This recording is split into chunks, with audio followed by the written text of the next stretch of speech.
Now yield to the ranking member on intelligence. Oh, I'm sorry, the ranking member, on intelligence, Jim Himes.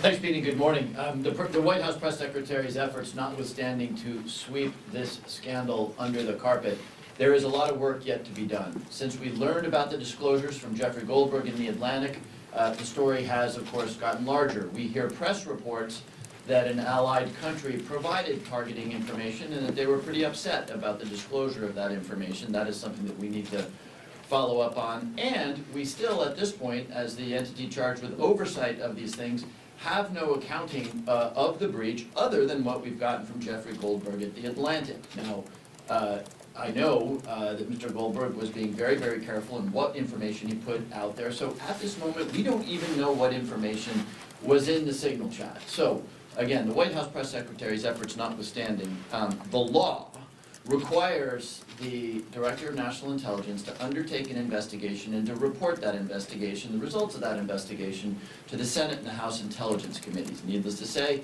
we have seen nothing.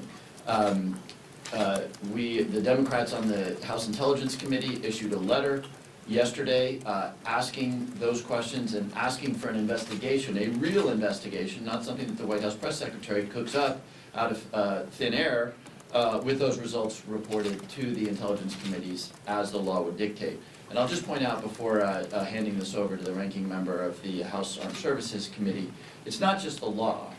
It's what anyone else associated with the Department of Defense or with the intelligence community would see done if they, in fact, were putting extremely sensitive information that should have been classified if it was not on an unclassified signal chat here. There would have been a stand down, there would have been a full investigation, the results and the damage of that act would have been reported, and there would have been accountability.